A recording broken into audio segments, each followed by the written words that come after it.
सरकार की नीयत क्या है? देखिए, यही प्रश्न है। अभी तो आपको पता है कि चर्चा होने वाली है, लेकिन दो तीन चीज़ें। पहली बात यह है कि ये बिल का नाम ही अच्छा नहीं था, क्योंकि आपको पता है कि हमारे कॉन्स्टिट्यूशन के अनुसार सारे नियम के नाम एक भाषा में होने चाहिए, अंग्रेजी में, और उसके वजह से पूरा देश को समझना चाहिए कि लॉ किस विषय का है। तो आपको पता है कि इन्होंने दो भाषा इस्तेमाल की है बिल के नाम पे। महात्मा गांधी जी के नाम को हटा दिया, वो तो बहुत बड़ी बात है।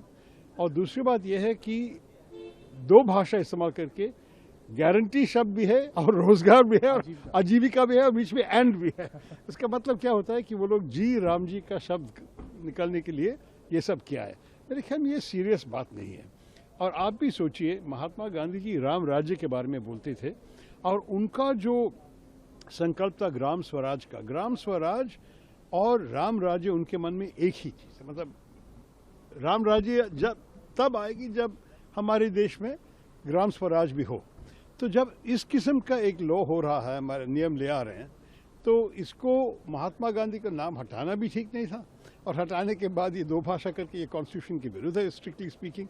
और उसके बाद ये जी राम जी कहना, देखिए राम का नाम तो हम बहुत बहुत दूसरे कॉन्टेक्स्ट में इस्तेमाल कर सकेंगे।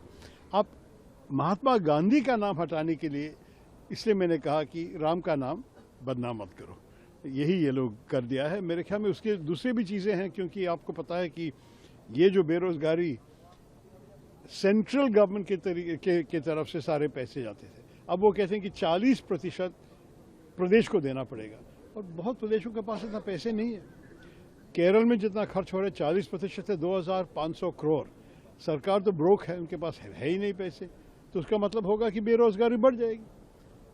मेरे ख्याल में इस लॉ के बारे में ये लोग काफ़ी सोचे नहीं हैं और इसके बारे में अच्छी चर्चा होनी चाहिए पार्लियामेंट के अंदर। जैसे कि मैं सो रहा हूँ तो पिताजी को जगाना है मुझे, तो वो डायरेक्ट उठाने के बजाय, और हिंसा की परंपरा मेरे यहाँ नहीं थी सौभाग्य से, तो वो क्या करते थे कि उस कमरे में आ जाएंगे या बाहर से गुजरेंगे और चौपाई बोलेंगे, प्रात काल उठ गए रघुनाथा,